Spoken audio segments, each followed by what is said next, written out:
தளபதியிலிருந்து தமிழ்நாடு முதலமைச்சர் வரைக்கும் இன்னைக்கு மனோஜ் பாரதிராஜா அவர்களின் இரங்கலுக்கு வீடு தேடி போயிட்டு வந்திருக்காங்க. அவர் ஒரு நடிகர், ஒரு இயக்குனர், அது மட்டும் இல்லாமல் இயக்குனர் இமயத்தின் மகன். 48 வயசில் சாவர வயசா அப்படின்னு நிறைய பேர் கேட்கலாம். பட் இறப்பு நம்ம கையில் கிடையாது. அவர் இன்றைக்கி நம்மளோட இல்லை, அதை நம்ம ஏற்றுட்டு தான் ஆகணும். ஆனால் ஒரு மகனின் இறப்புக்கு பின்னாலும், ஒரு மகனின் வளர்ச்சிக்கு பின்னாலும் தந்தை பெரும் பங்கு வகிக்கிறாங்க அப்படின்றத நீங்கள் எத்தனை பேர் நம்புறீங்கன்னு எனக்கு தெரியல. ஆனால் மனோஜ்குமார் அவர்களின் இந்த இறப்புக்கு பின்னாடி பாரதி ராஜா அவர்கள் தான் இருக்கார் அப்படின்னு நான் சொன்னால் நீங்கள் எத்தனை பேர் ஏற்றுப்பீங்க? நீங்கள் ஏற்றுக்கிட்டாலும் ஏற்றுக்கலினாலும் இந்த வீடியோவில் நான் அதை பற்றி தான் பேச போகிறேன். நீங்கள் கடைசி வரைக்கும் வீடியோ பார்த்தீங்கன்னா நான் சொல்கிற விஷயம் கண்டிப்பாக உங்களுக்கு புரியும். என்னை பொறுத்த வரைக்கும் மனோஜ்குமார் அவர்களின் இறப்புக்கு பின்னால் பாரதி ராஜா அவர்கள் தான் இருக்கிறார் அப்படின்றத நான் இந்த வீடியோ கம்ப்ளீட் பண்ணி முடிக்கும்போது என்னுடைய பாயிண்ட் ஆஃப் வியூ உங்களுக்கு சரியாக படும் அப்படின்றத நம்பி இந்த வீடியோ நான் பண்ணுறேன்.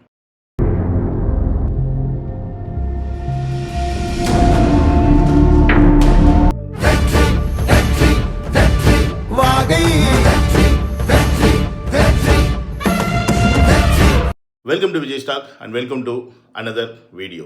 என்னுடைய சேனல் நீங்கள் யாராவது ஃபஸ்ட் டைம் வரீங்க அப்படின்னா சப்ஸ்கிரைப் பண்ணிவிட்டு பெல் பட்டனை ப்ரெஸ் பண்ணுங்கள், ஷேர் பண்ணுங்கள், முக்கியமாக உங்களுடைய கமெண்ட்ஸை மறந்துடாமல் பதிவு பண்ணுங்கள். மனோஜ்குமார் பாரதி ராஜா அவர்களின் மகன், 48 வயசு.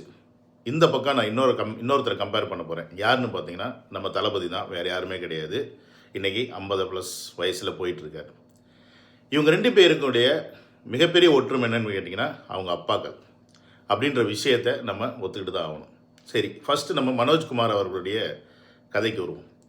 மனோஜ் அவர் அமெரிக்காவில் போய் டைரக்ஷன் கோர்ஸ், நாடகக்கலை இது எல்லாத்தையும் படிச்சுட்டு வர்றார். அவங்க அப்பா யார்? மிகப்பெரிய ஒரு இயக்குனர் தமிழ்நாட்டில். எப்படி? மிகப்பெரிய இயக்குனர். ஆனால் ஒரு பிள்ளையின் மனசை புரிந்து கொண்ட அப்பாவா அப்படின்னு கேட்டிங்கன்னா அங்கே தான் இங்கே தவற விடுறாரு. அதே இந்த பக்கம் தளபதி அவர்கள் அமெரிக்கா போகலை, பெருசாக கோர்ஸ் பண்ணலை.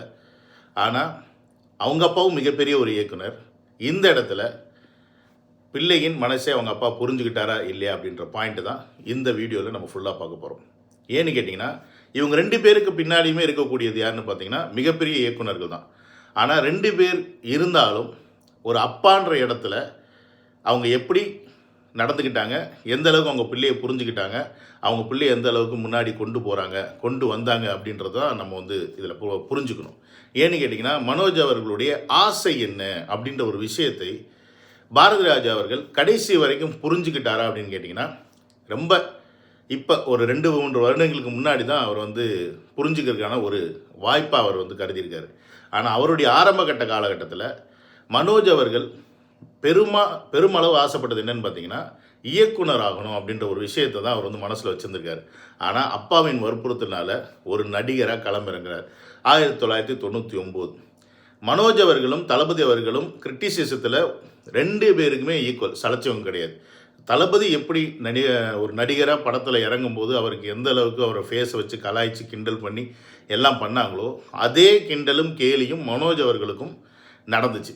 இந்த மூஞ்சியெல்லாம் படம் நடிக்க வந்துருச்சு. அவங்க அப்பா டைரக்டர்னால நம்ம இதெல்லாம் தலையெழுத்து கொடுமை, இதெல்லாம் உட்காந்து பார்க்க வேண்டியமான்னு தாஜ்மஹால் படம் 1999 ரிலீஸ் ஆகும்போது கிண்டல் பண்ணாதவர்கள் அப்படின்னா நம்ம என்ன கூட முடியாது. ஏன்னா எல்லாருமே கிண்டல் பண்ண ஒரு கேரக்டராக தான் பார்க்கப்பட்டுச்சு.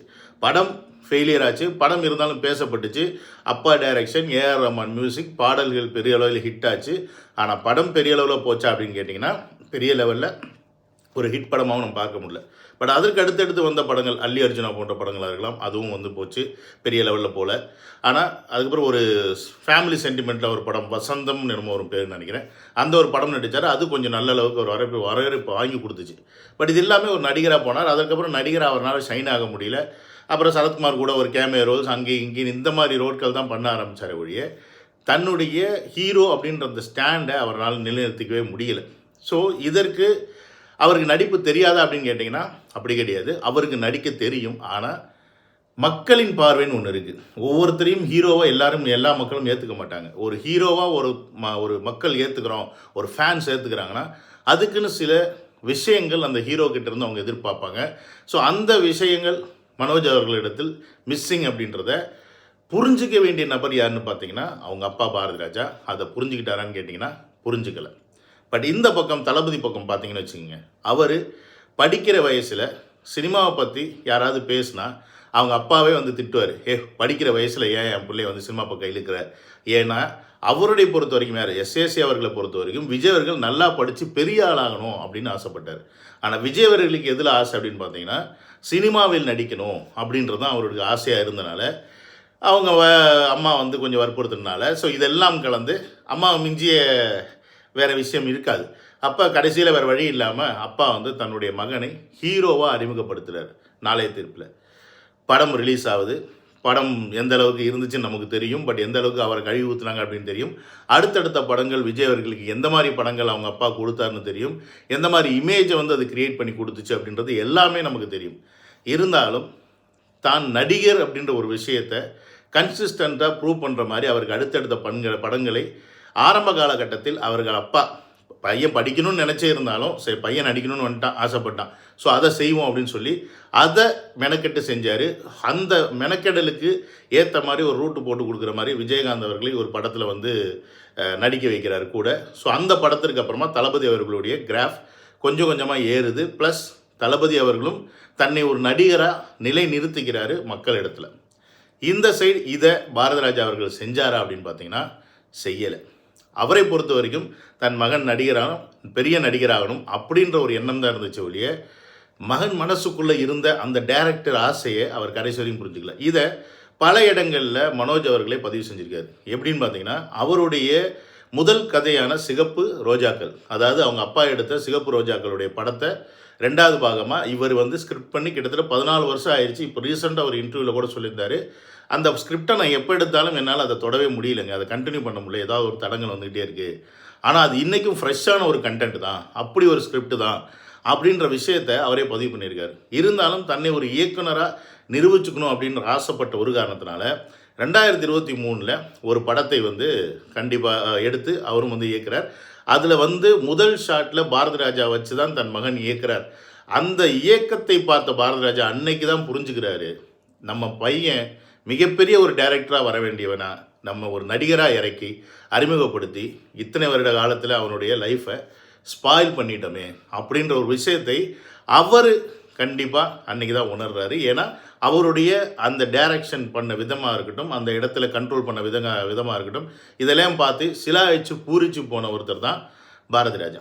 இந்த பக்கம் தன் மகன் ஆசைப்பட்ட ஒரு படத்தை நடிக்க வச்சார். அதற்கப்புறமா விஜய் அவர்கள் வளர்றாரு. வளர்ந்து வந்து ஒரு கட்டத்துக்கு மேலே அப்பாவின் கண்ட்ரோலில் இல்லாமல், அப்பாவுடைய கண்ட்ரோலில் இல்லாமல் தன்னுடைய கண்ட்ரோலாக எல்லாத்தையும் விஜய் அவர்கள் எடுக்க ஆரம்பிக்கிறார். அதை அப்பா பெரிதாக வந்து அக்செப்ட் பண்ணலைனாலும் அங்கங்கே சில விமர்சனங்கள் வந்துகிட்டு இருந்துச்சு. அதற்கு நம்ம பல காரணங்கள் சொல்லலாம், பல விஷயங்களை வந்து ஒரு உதாரணமாக சொல்லலாம். உதாரணத்துக்கு முருகதாஸ் காலகட்டம் வரைக்கும் விஜய் அவர்கள் பார்த்திங்கன்னா அவங்க அப்பாவுடைய பர்மிஷனோடு தான் படங்கள் வந்து அக்செப்ட் பண்ணி போயிட்டு இருந்தது. அந்த ஒரு முருகதாஸ் அவர்கள் லாஸ்ட்டாக ஒரு படத்துக்கு அப்புறமா ஒரு கிளாஷ் வந்துச்சு. ஸோ அதற்கு அப்புறமா பார்த்திங்கன்னா விஜய் அவர்கள் எல்லாமே தன்னுடைய சொந்த முடிவாக எடுக்க ஆரம்பித்தார். ஈவன் அவங்க அப்பா ஆசைப்பட்டு அரசியலுக்குள்ளே உள்ளே கொண்டு வந்தப்போ கூட விஜய் மக்கள் இயக்கத்தை அவங்க அப்பா தான் வந்து பெருசாக ஒரு பெரிய லெவலில் டெவலப் பண்ணுறாரு. அதற்கப்புறம் பார்த்திங்கன்னா எஸ்எஸ்சி அவர்கள் வந்து ஒரு கட்சி ஆரம்பிக்கிறாரு. பட் விஜய் அவர்களுக்கு அது உடன்பாடு இல்லைன்னு சொல்லிட்டு அப்பா மேலேயே இந்த கட்சிக்கும் எனக்கும் சம்பந்தம் இல்லைன்னு கேஸ் போட்ட ஒரு மகன் தான் தளபதி அவர்கள். ஸோ இதை புரிஞ்சுக்கிற ஒரு தகப்பனா எஸ்ஏசி அவர்கள் மனசுக்குள் வேதனை இருந்தாலும் நம்ம பையன் நம்ம கையை மீறி போயிட்டான், நம்ம சொல்கிற பேச்சை கேட்க மாட்டேங்கிறான், அவனோட இஷ்டத்துக்கு தான் செய்கிறான் அப்படின்ற விஷயம் மனசுக்குள் உறுத்தினாலும், மனசுக்குள் போட்டு அவருக்கு வந்து அந்த டிஸ்டர்பன்ஸ் இருந்தாலும், பட் பையன் வளர்ந்துட்டான், எல்லா விஷயத்தையும் சொந்தமாக முடிவெடுக்கக்கூடிய இடத்துக்கு பையன் வந்துட்டான் அப்படின்ற அந்த விஷயத்தை அவர் கொஞ்சம் கொஞ்சமாக புரிஞ்சுக்க ஆரம்பிக்கிறார். இன்றைக்கி தமிழ்நாட்டின் உச்ச நடிகராக இருந்து தமிழக வெற்றி கழகம் அப்படின்னு ஒரு கட்சியை ஆரம்பித்து இன்றைக்கி தலைவராக வந்து உட்கார்ந்துருக்கார். அப்படின்னும் போது இன்றைக்கி இந்த டயத்தில் எஸ்ஏசி அவர்கள் என்ன நினச்சிருப்பாங்கன்னா, நம்ம பையனை நம்ம கண்டிப்போடு வளர்த்துருந்தோம், ஆனால் அவருடைய எந்த எண்ணத்துக்கும் எந்த செயலுக்கும் நம்ம தடை போடலை. அவருடைய நடிப்புக்கு நம்ம வழி போட்டு கொடுத்தோம். அதற்கப்புறமா அவருடைய ரசிகர் மன்றத்தை பெருக்கிறதுக்கு அதற்கும் வழி போட்டு கொடுத்தோம். அதற்கப்புறமா நம்ம அவர் அரசியலில் கொண்டு வரணும்னு நினச்சோம். ஆனால் அன்னைக்கு அவர் தயாராகலை. பட் இன்றைக்கி தயாராகிட்டார். இன்றைக்கி தமிழகத்தில் எல்லாராலும் எதிர்க்கக்கூடிய ஒரு எதிர்க்கட்சி நிலையில தான் இன்றைக்கி தளபதி அவர்கள் இருக்கிறார் அப்படின்ற இந்த அந்தஸ்தை இன்றைக்கி எஸ்ஏசி அவர்கள் நினச்சி உண்மையாலுமே உள்ளுக்குள்ளே பயங்கரமாக சந்தோஷப்படுவார். நம்ம பையனை நம்ம கண்ட்ரோல் பண்ணி நம்ம கண்ட்ரோலில் எடுத்திருந்தோம்னா இந்நேரம் விஜய் என்னவா ஆயிருப்பான் அப்படின்றத கேள்வி இன்றைக்கி மனோஜ் அவர்களை பார்க்கும்போது கண்டிப்பாக எஸ்ஏசி அவர்களுக்கு தோணும்.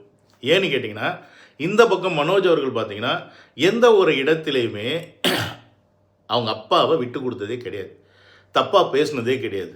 எப்படி சொல்லணும்னு பார்த்தோம்னா, நம்ம சந்தோஷ் சுப்ரமணியம் மாதிரி அவங்க அப்பா வந்து என்ன நினச்சிப்பாரு, சந்தோஷ் சுப்ரமணியத்துக்கு எல்லாமே நம்ம தான் பண்ணி கொடுக்கணும் அப்படின்ற அந்த ஒரு இது. ஆனால் அது ஒரு அப்பாவோட பாசன்றதை விட அப்பாவுடைய ப்ரெஷர் அப்படின்ற விஷயத்தை அப்பா புரிஞ்சுக்க மாட்டார்.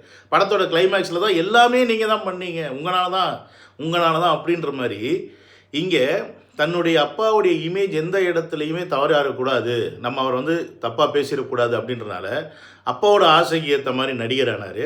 அதற்கப்புறமா இயக்குனர் ஆகணும்னு முயற்சி பண்ணும்போது நடிகரில் இருந்து இயக்குனர் ஆகணும், அதான் நடிகரில் வந்து ஷைன் ஆகலை, ஃபெயிலியர் ஆகிட்டார். அப்போ இவர் ஒரு ஸ்கிரிப்டை எடுத்துகிட்டு போய் நிறைய இடத்துல உட்காரும்போது கூட நிறையா பேர் என்ன கேட்டிருக்காங்கன்னா, ஏன் இந்த ஸ்கிரிப்டை உங்கள் அப்பாவே ப்ரொடியூஸ் பண்ணலாமே அப்படின்ற கேள்வி வைக்கும்போது மனோஜ் அவர்கள்கிட்ட பதிலே கிடையாது.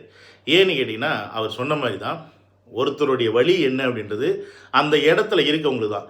அந்தஸ்து இல்லாதவங்க யார் காலில் வேணால் போய் விழுந்துடலாம், யாருக்கிட்ட வேணால் போய் உதவி கேட்டுடலாம். ஆனால் ஒரு அந்தஸ்தில் இருக்கவங்க, அதுவும் அவங்க அப்பா வந்து இண்டஸ்ட்ரியிலே மிகப்பெரிய ஒரு அந்தஸ்தில் இருக்கவங்க, அந்த அந்தஸ்தை மெயின்டைன் பண்ணி ஆகணும், அதை கீழே இறக்க முடியாது. ஸோ அந்த அந்தஸ்தோடு இவர் தன்னுடைய சக்ஸஸை எப்படியாவது ப்ரூவ் பண்ணி ஆகணும் தன்னுடைய அப்பா கிட்ட. ஏன்னா ஒரு கட்டத்துக்கு மேலே அப்பாவுடைய வருமானத்தில் பிள்ளை வாழ்கிறான் அப்படின்ற ஒரு பேச்சு இருக்குது பாருங்கள். அதுவும் கல்யாணம்லாம் பண்ணி குழந்தை ஒட்டிலாம் பெற்றதுக்கப்புறம் அதை விட ஒரு கேவலமான செயல் வேறு எதுவுமே கிடையாது ஒரு ஆம்பளைக்கு. ஸோ மனோஜ் அவர்களுடைய வாழ்க்கை தராதரம் அப்படி தான் இருந்திருக்கும். பாரதி அவர்கள்ட்ட காசு இருக்கான்னு கேட்டிங்கன்னா, என்னை பொறுத்த வரைக்கும் அவர்கிட்ட சொத்து சுகம் இருந்திருக்கும். ஆனால் லிக்விட் கேஷ் இப்போ நீங்கள் யோசிச்சு பாருங்கள். பெரிதாக பாரதிராஜா அவர்கள் படமும் எடுக்கலை, ஸோ வருமானம் இல்லை. அவர் 1-2 படங்கள் நடிக்கிறார், அதில் வர வருமானம் தான். மனோஜ் அவர்கள் படமும் எடுக்கலை, நடிக்கவும் இல்லை. அப்போ வருமானம், ஸோ அப்போ வருமானன்ற ஒன்று இருக்கும், இல்லாமல் போயிருக்கும். அப்போ என்ன பண்ணுறாரு, பாரதிராஜா அவர்கள் நடிப்பு துறையில் இறங்குறாரு, அவர் நடிக்கிறார். புரியுதுங்களா? அப்போ இந்த இடத்துல பாரதிராஜா போன்றவர்கள் காசு இல்லைன்னு ஏதாவது ஒரு ப்ராப்பர்ட்டி விற்றா கூட அது ஃப்ளாஷ் நியூஸ் அந்த அளவுக்கு ஆயிரும். ஸோ அப்போ அதையும் செய்ய மாட்டாங்க. எந்த ஒரு சிச்சுவேஷன்லையும் தங்களுடைய மரியாதையை இழந்துடக்கூடாத ஒரு இடத்துல பாரதிராஜா அவர்களும் தள்ளப்பட்டார், மனோஜ் அவர்களும் தள்ளப்பட்டார். ப்ரெஷர் ஏறுது, தன்னுடைய அப்பாவுக்கு ஒன்றும் செய்ய முடியல, அவருடைய இமேஜ் குறைக்காமல் நம்மளாலையும் சக்ஸஸ் பண்ண முடியல. இந்த அழுத்தம் ஒவ்வொரு மனுஷனுக்கும் உள்ளே இருந்துக்கிட்டே இருக்கும். அதுவும் முக்கியமாக இந்த மாதிரி பணக்கார வீட்டில், நல்ல பேர் எடுத்த வீட்டில் வளர்கிற பசங்களுக்கு ரொம்ப அதிகமாகவே இருக்கும். ஸோ இந்த அழுத்தம்லாம் கூடி தான் அவருக்கு ஆல்ரெடி ஒரு ஹார்ட்டில் பிரச்சனை வந்திருக்கு, ரீசெண்டாக ஆப்ரேஷன் பண்ணியிருக்காங்க. பட் இருந்தும் இன்னும் 2 நாள் கழித்து செக்கப் போகிற மாதிரிலாம் நான் வந்து கேள்விப்பட்டேன். பட் அதில் போகிறதுக்கு முன்னாடி இன்றைக்கி மனோஜ் அவர்கள் இறந்தார். ஸோ இந்த ஒரு காரணத்துக்காக தான் நான் சொன்னேன், பாரதிராஜா தான் மனோஜ் அவர்களின் இறப்புக்கு பின்னாடி இருந்தார் அப்படின்னு. நான் ஸ்டார்டிங்கில் சொன்னது காரணம் என்னென்னா இதுதான்.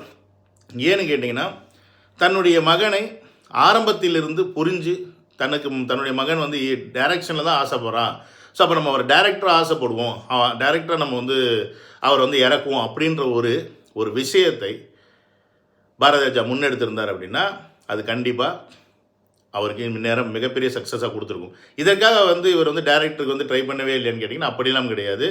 மணிரத்னத்துக்கிட்ட பேசி இவர் தான் வந்து டைரக்டராக வந்து பாம்பே படத்தில் அசிஸ்டன்ட் டைரக்டராக மனோஜ்லாம் ஒர்க் பண்ணியிருக்கார். அவங்க அப்பா வந்து அதெல்லாம் செஞ்சுருக்கார். எல்லாம் செஞ்சாலும் என்ன பண்ண முடியும், ஆரம்பத்தில் என்ன விதைக்கிறோமோ அதுதான் பின்னாடி நமக்கு வந்து பலனை கொடுக்கும். ஸோ ஆரம்பத்தில் அவருடைய விதை தவறாக போடப்பட்டது அப்படின்றது தான் என்னுடைய தனிப்பட்ட கருத்து. ஸோ மொத்தத்தில் ஒரு அப்பா தான் பின்னாடி இருக்கிறாங்க, பையனுடைய வளர்ச்சிக்கும் பையனுடைய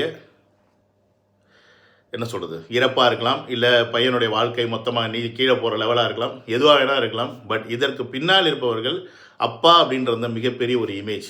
சரி, இந்த 2 அப்பாக்களையும் இல்லாமல் இன்றைக்கி வேறு ஒரு அப்பாவும் இந்த தமிழ்நாட்டில் நம்ம பார்க்க முடியும். அது யாருன்னு கேட்டிங்கன்னா நம்ம தளபதி தான்.